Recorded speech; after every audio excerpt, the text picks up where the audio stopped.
Hello and welcome to Boomer Live. We are here to review day two of the proceedings of the Border Gavaskar Trophy. As you all know, it's been an enthralling test match so far. Rohit Sharma scoring that 100 to become the first ever Indian captain to score 100 in all three formats. It's history for an Indian captain, and that's been a wonderful 100. You could say one of the best hundreds he could ever score in his career as well. Tough pitch, tough conditions. He has grafted it out beautifully. It was not the easiest and the free flowing innings from which we saw from Rohit Sharma, but he still made it look very simple. And he got out to a Jaffa from, of course, Patrick Cummins. Rather than Ravindra Jadeja and Akshar Patel has really helped India to get that very good lead, and also Todd Murphy on the other end. As you all know, when there's a newbie making a debut against India, India always treats them pretty well, helping them with a 5 wicket haul, which also included wickets of Pujara and Virat Kohli there. So that's about it. India now well poised, 321 for 7 at the end of day two, still batting. If India gets to bat another session tomorrow, then it's going to be a real tough task for Australia to come out there in the third innings and get a lead and to set India a target. I have Jen with me. Jen, what did you make of today's day's play? Because it was exciting all throughout. You saw from the very first session as to how Rohit Sharma and Ravichandran Ashwin really set the tempo for the entirety of the day, because they made sure you do not lose any wicket in the first 45 minutes of play, because the momentum would have slowly shifted to Australia if that was the case. Yeah, I think you have to give credit to Ashwin especially. You obviously expected that from Rohit Sharma. We did speak about how Rohit Sharma's innings today. If he bats, or the longer he bats, the more helpful it gets for the Indian team. And right away, you felt that when they were going at it, especially in the morning session in India, the ball can nip around a bit. We saw that in the first session against yesterday against Australia, where the ball was nipping around a little bit, and that caused problems for both Khawaja and then later on David Warner, and it was then Steve Smith and Manas Labuschagne who had managed that part of the innings. And then today we saw that happen from India, and that was where Australia kind of will really rue the way that they used the new ball yesterday. If they had done a little better, if they had gotten at least 2 wickets in the top order in the final session, India would not have been at this strong position, because we saw the moment the second new ball was taken how well, when it was used well, or well, it was used properly by Australian bowlers, how much damage it can actually cause in Indian conditions. So overall, you would have to say the lead of close to 140 plus now. I think India's in the driver's seat firmly. We did speak about how 150, a lead of 150 could kill the test match, and India's won all three sessions today. So it's just not gone Australia's way at all. Well, that's nice that you mentioned about how India right now are in driver's seat. Can we actually say it? Because I personally feel on a wicket like this, 150 is a good enough lead. But still, if Australia bats really well, because this pitch is only getting slower from here on, which means not that hard to tackle spin. You saw that in the last session when Akshar Patel, anyway, you remember last over, there was a chance which came Australia's way. Steve Smith really couldn't grab it. He has had a very bad day on the field. You can see he dropped one sitter when Rohit Sharma was batting, and he dropped another when Jadeja was batting. But what I'm trying to say is, if Australia can post 300, I know it's a Herculean task to post 300 in India, regardless of which condition you're batting, if you're batting first or if you're batting second. But if India gets wrapped up for what, 160, and if Australia scores 160 lead is what I'm talking about, and if Australia can score 300 on the day four, day three wicket, how do you see that being? I know it needs Steve Smith and Manas Labuschagne to play some of their best ever test knocks, because it isn't going to be easy. And with balls turning from the straight, Akshar Patel is going to be in the game a lot more than what he was in the first innings, isn't it? Yeah, I think probably the biggest advantage I felt that India had compared to the Australian spinners were the fact that both Akshar and Jadeja, especially, were able to ball quicker through the air. And I felt on this pitch, if you need a little bit of turn, you need to ball faster, hit the deck, rip the ball a lot faster and hit the deck quicker. I don't think flighted deliveries were doing as much. That's why I felt Yeah, Nathan Lyon struggled a lot more yeah. initially before he started. I think in the final session, when Jadeja and Akshar, or rather when Jadeja's chance, I think he created two chances, if I'm not wrong, in that final session. Yeah, he did. That's when he was bowling a lot quicker, and even his line and length to Jadeja and Akshar, I felt is a little off. Because what he tried to do was he tried to spin the ball across Jadeja's leg stump towards off stump. It wasn't spinning as much. That's where I felt he should have taken a leaf out of Jadeja's book. When Jadeja was bowling to right-handers, he was bowling around the fourth to third stump, or the off stump, fourth stump line, where he would somehow be able to bring the natural, what do you say, variations into picture, and that's how he was able to get his wickets. For example, the way Steve Smith was gone, Steve Smith was bowled, he was able to bring the ball in because of that natural variation. Or Manas Right. Labuschagne, he turned the ball a little bit from the rough. So that's where I felt Nathan Lyon was bowling on the leg stump, and that was a lot more easier for Jadeja to manage. And whenever he bowled on the off stump, it was short and wide. In comparison, if you look at someone like Todd Murphy, he bowled a lot quicker through the air. Generally, he is a bowler who's quicker Yeah. through the air. But however, that's the reason why you saw him getting a little bit more purchase, and if not purchase, at least he troubled Indian batters. So I felt Nathan Lyon cracked the pitch a little too late, and that's where Indian batters We really did made mention many. about So this yesterday as well, isn't it? How Ashwin struggled in the first 10 overs as he was unable to find his line, and how a bowler like Ravindra Jadeja was bowling 90 to 93 first up, which really showed he understood the pace of the wicket a lot better than what Ashwin did, or even Akshar Patel did that for that reason. And that's why I felt a bowler who could rip the ball apart, rip the ball a lot more from the surface was a bowler who could bowl a lot faster. And that's why Jadeja, though he was bowling 92, 93, he was able to generate a certain bit of loop, which you don't usually see from Jadeja. His trajectory was still more loopier than Akshar Patel, which also gave the illusion in the batter's mind as to whether they should go down the track and they should get beaten by pace. And that's what you saw with Manas Labuschagne, and that's something which you saw even with Steve Smith in his dismissal as to he was in two minds where to go front or whether to stay in the crease, and that's where he got stuck in the crease, and that particular ball came in. And but today, I thought Todd Murphy had a very decent day, but I also will blame Indian batters for gifting a couple of wickets on the platter for Todd Murphy, especially Virat Kohli, who got out down the leg side, and also Chiteshwar Pujara, who got out sweeping. But we'll talk about those dismissal in depth as we go ahead. But before that, let's talk about Rohit Sharma, right? What an incredible batter he has turned out to be in test matches, especially because we talk about yesterday, we did say how Rohit Sharma has been such an important player for India in all the conditions, and India have lost series whenever he has not been there. For example, New Zealand 2020, South Africa 2018, 2021. For that reason, even if you have, even if I've talked about Australia, even Australia in the first match in Adelaide, he wasn't there. And also, what comes into my mind is England's last match where we played in the last year, the fifth Test match. He wasn't there as well. So that's why I feel Rohit Sharma's presence over the last couple of years in Test matches have been a lot important for Team India, and he showed once again today as to why he can be such a good batter. His temperament has been outstanding. He did not take any risk. Even when he got out to one of the best balls of the entire match to dismiss him. That you needed something special to dismiss him as well. Other than that, he looked extremely flawless, barring that one drop which he gave that chance to Steve Smith. yeah, I mean that was also with the new ball, right? And as I mentioned, that's where I really felt. If you look at, I mean, as we look at the innings progression as well, yesterday he went on a rampage because of the kind of deliveries that was balled to him, where Pat Cummins really lost the plot. He was going at 6.7 runs per over with the new ball. That's the thing about the new ball, right? In India, if you have control, if you ball well, you can reap rewards. We've seen that with Mohammad Shami and Mohammad Siraj when they ball that spell initially. India really utilized it. But on the other hand, Pat Cummins really did not I mean, really seized the day with the new ball.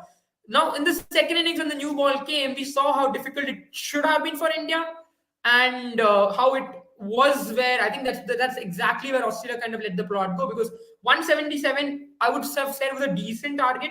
It is not an easy pitch to bat on. It's still not as easy, even though the turn is slow. It's not easy to score runs. It's not a pitch where you can score runs quickly. But and that's what we saw Yeah. today from Rohit Sharma. Was very a zen-like innings, as you would say. He scored only 64 runs, but it's also the amount of time that India spent on the pitch able, because it is batted a whole Hmm. day. Probably one of the days where you feel is going to be still easier to bat on this pitch. And the longer Indian team bats, it's not only the lead that should be worrying Australia, it's also the pitch and the conditions. Today we saw a Yeah. lot more dust flying off of the pitch. For example, Hmm. Pujara's dismissal, right? It wasn't the best of Yeah. deliveries, but when he played that sweep, there was a little bit of dust that kicked off the surface. But if you Similarly, I remember, was Jaren, watching even Scott in the bowling. yesterday's day's play, if you remember, there were a lot of occasions where even an Ashwin ball to Manas Labuschagne in that first over of his spell, Yeah, there was one yeah. ball which pitched outside the leg stump, which created a certain amount of explosion there. That gave clear indication. We knew that, you saw the pitch, how it was dry from outside the off stump. But then I personally felt from the straight, whichever ball we're trying to turn in, that caused a lot more vigor and barring the balls which turn from outside the leg stump or outside left hand as off stump, because you knew as a right hander, especially because India have a lot of right handers, a ball which will turn straight in is going to be putting you under tremendous amount of pressure and tremendous amount of risk of playing as well. You saw with Surya Kumar Yadav's dismissal as well today. The ball which turns from slight bit from the middle stump, that's the most dangerous one in this pitch, isn't it? And for Australia, especially with the number of left-handers there, I feel Akshar Patel and Ravindra Jadeja trying to turn it in from outside the rough, outside the off stump, left-handers off stump is going to be far more dangerous than Ashwin trying to take it away. Yeah, absolutely. And that's where I felt maybe somewhere, they missed someone. I think when Manus Labuschagne came to ball, right, I was a little like, intrigued as to how he will go about it. But his line and length were all over the place. But Yeah. for me, if he had gotten it right, even slightly, I think he would have been able to, trouble the Indian batters. And we saw that, right? Even, I mean, as you said, obviously Ashwin trying to take it away. You have to consider the fact that Ashwin has a carom ball as well, which might be a Yes. little Yes. difficult to face on that rough because it's Yeah. going to kick off the surface. Anyway, cannonball is a ball which does kick off the surface regardless of where you ball it. Mm. Now that it's going to be kicking off the surface on the fact that it's going to be also the fact that it's going to be coming off the rough. It's not going to be easy. But even then, when we saw Nathan Lyon trying to take the ball away from Jadeja, we saw the bounce, the ball kick off. There was one chance to Akshar Patel as well, which took an edge, flew over Steve Smith. So you already see the demons in the pitch rising, and that's what I said from previously as well. Because it is batted a whole day, and you've granted them that chance, you suddenly now have a situation where India is suddenly going to find it a lot easier when they go to ball. And I think that's what India is going to try and kill the test match in the first innings itself. They don't want to be chasing Mm. on this pitch, or at least they don't want to be Mm. chasing a lot on this pitch, and that's the reason why I think India will keep going. Obviously, that this is the last recognized pair, and that's where you will hope that tomorrow morning session Australia makes a comeback, which they should ideally, because morning session is not easy to play in India. So Yeah. I think that's where it's going to be interesting to see how even when Indian spinners come into play, right? I think both Akshar and Jadeja, again, Jadeja is going to be very difficult to face on this pitch because he's again going to dart the ball in. But what he's done really well is started to turn the ball a lot more in the later half of his career. And that's why he's become such a good player, bowler as well. Yeah, I mean that is a very good point which you put up, because especially when it comes to batting in the first session of a test match and in any day of any day's play, it's going to be the toughest. Even for Akshar and Jadeja, though they are batting in excess of 50, it's not going to be easy for them to come, get settled, and get going tomorrow. If Australia can produce two good balls tomorrow, then India will get wrapped up under what? Under 350, and that's going to put Australia in a much better position in terms of taking the momentum into batting. And Australia will look to play attacking cricket because they know they have nothing to lose from there.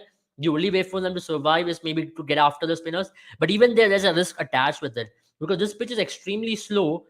You can't play the attacking cricket because the ball is not coming onto the bat. Even for spinners, the ball is really struggling. Until you're going to attack with a new ball, the ball is certainly not coming. For example, you saw how well Boland balled there. Though he did not have any wickets to show, he was extremely. There was a occasion. There was a certain period where he balled 7 overs and he just gave away 4 runs in that particular spell.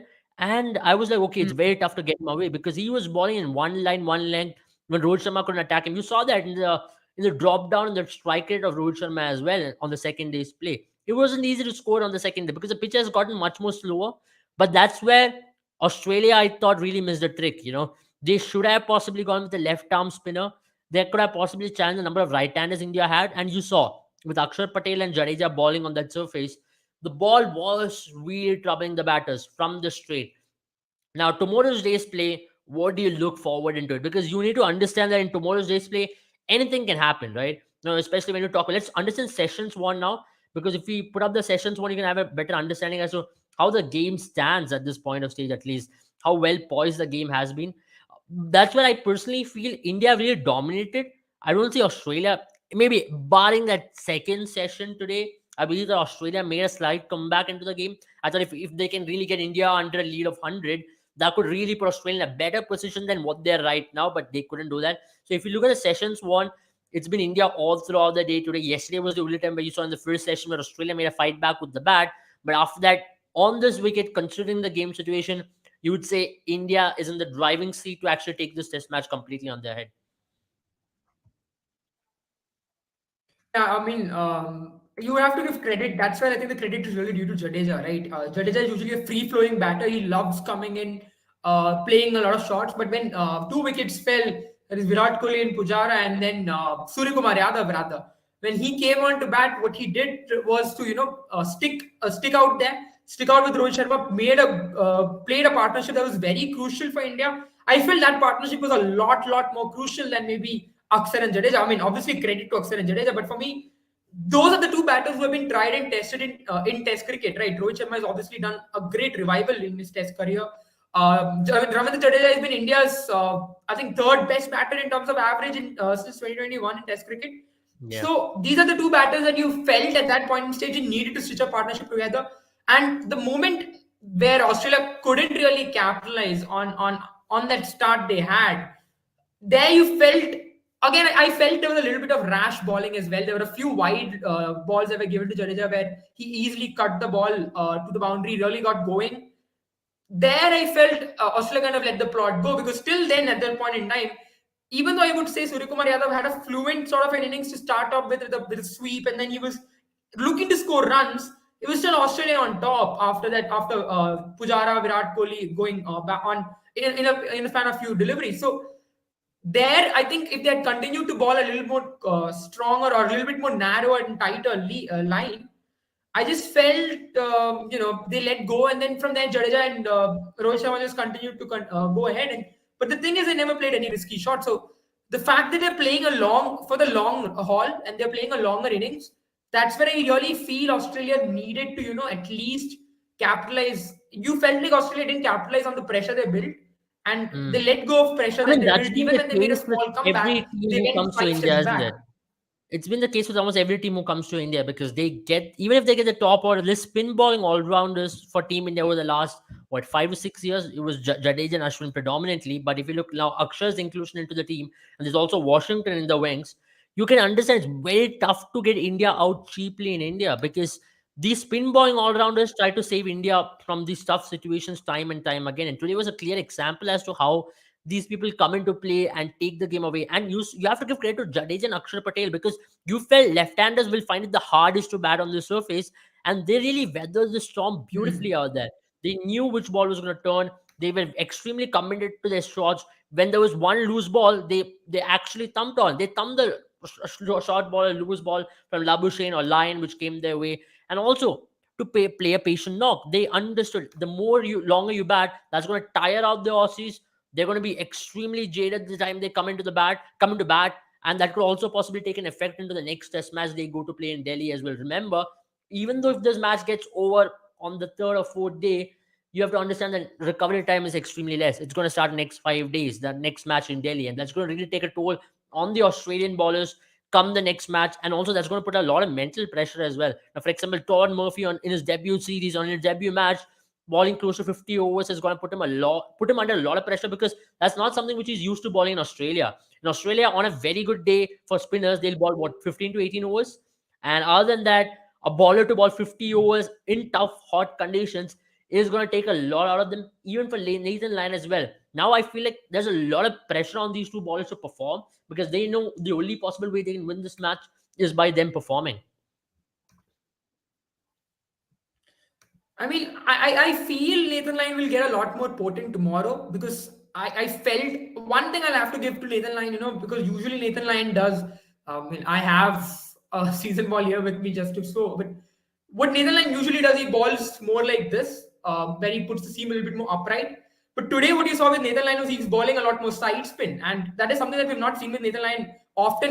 I know he's trying to develop that a lot more because Nathan Lyon likes bowling a little bit more upright, trying to get the loop, trying to get the bounce. Today he was trying to ball side spin, overspin and side spin. Today he was trying to ball side spin more like this, but that's where I felt he did not utilize the natural variation a lot more. Because for me, I felt Nathan Lyon was still a lot more threatening when he was coming over the wicket to left-handers and right-handers. He was trying to ball, what do you say, on the leg stump of the leg stump of the left-handers. Then towards the end of the session, he balled a lot better. I felt he was balling on the fourth stump, and that's where the ball started to kick off. For the right-handers, I felt there is a small rough which is forming outside their off stump, very close to the stump. That's where we saw Akshar and Jadeja's ball, even Ashwin's ball jump on Manas Labuschagne. So I feel that's where maybe he was a bit. He erred a bit by not bowling that line, but rather bowling outside. See, I mean that was a defensive line as well to Rohit Sharma. It only worked with Virat Kohli and Chetish Pujara, I felt, because they ended up playing the wrong shot. I still Yeah, felt the Aussie spinners were a little too defensive, and they did not try and yeah, bring they the were. LBW in bold into picture. No, I just felt the Todd moment Murphy, the India reason why was I worked for reaching Todd that Murphy lead, able is because he balls a Australia lot got into quicker the from back foot left. straight up. The moment Yeah, yeah, India got absolutely. into that Because the lead, reason why Australians Todd Murphy was followed able well to with get that. Ashwin and Shrikar Bharat, Yeah, the only reason why Ashwin yeah, was able to get Shrikar Bharat and sorry, not Ashwin, Murphy was able to get Nathan Ashwin and Lyon. Shrikar Bharat is because of the. Am I lagging? Hello. No, no, you are slightly lagging though. You're slightly lagging. Yeah, That's I okay. think You it's can go better ahead. now. No, it still is. You're still lagging. I think you can I'll join in. rejoin. I'll Maybe. rejoin. Yeah. Yeah. Meanwhile, he joins. I mean, we are coming to the end of the show as well. So, before the last thoughts from whatever we saw from today's surface is that India looks to be in a controlling position. Tomorrow's day is going to be extremely crucial for Team India, and it'll all depend on how Akshar Patel and Jadeja can give that momentum. If India goes into the dressing room uh, at the end of the lunch session, then you can know India has complete control of the Test match. But even now, I personally feel from whatever I've seen of the surface, if India can get even close to a 200 lead, that'll be good enough to win this test match. And from there on, any task, any lead, whatever Australia picks up, it's going to be massive, massive mountain for Australia to climb as well. And that's why I personally feel Steve Smith and Manas Labuschagne has to play out of their skin to get any sort of lead from on the surface. You already saw it required one of the best innings from Rohit Sharma to get India to this total what they are. I know Jadeja and Akshar Patel, we have to give credit to them, but if not for the Rohit Sharma innings, India would have been seriously struggling. The pressure would have been on India. That's where Rohit Sharma's innings is a standout. Jen, last thoughts before we end the live? Yeah, I mean, for me, I think there was already a question about the lead, right? I really feel a 200 lead. I mean, it really depends on how Australia bats, to be very honest. I felt, again, in the first innings, they kind of did let go of the plot. What India really did, right? There are only two ways to play test match. There's either one where you look to actively score, or you play out the bowlers and tire them out and then you score. Today with India, you felt in that final 2 hours, right, where Australian bowlers were really tired. That was because of India's hard work throughout the day, where they did not let go of wickets or cheap wickets. But Yeah. on the other hand, that's the reason why they had to bring in Manas Labuschagne, bring in Matt Renshaw, because the spinners had bowled what, 50 odd overs together. And Yeah. I think, yeah, not even 50. I think they've bowled 71 overs today, 37, rather 71 overs in this innings, with 37 for Nathan Lyon, 36 for, and from Murphy. So that means they've bowled a lot and they were too tired. You could see that there were lines, they were loose lines, and they had to bring in Manas Labuschagne and Matt Renshaw. And we said it yesterday. The moment they start bowling Manas Labuschagne, you have to say India's in the driver's seat, and that's what it was. So Yeah. they've got what, 24 runs right out of Manas Labuschagne, which I think is very crucial. You've got 7 out of Matt Renshaw. So now tomorrow, the new ball will be a crucial period for India. If India is able to survive the first 15 overs, then I think Mhm. Australia will really struggle.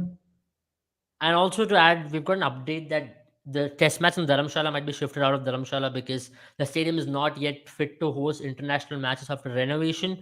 So, which means there is still a cloud looming over that particular venue. I thought Dharamshala was the only venue where Australia will challenge India. If that's not the case, then it's going to be tough work for Australia as well. I don't know which venue they're going to be hosting. I hope it's not Lucknow, where you saw a rank turner last week when they played New Zealand. If that's going to be the case, then Australia are going to be in serious trouble as well there.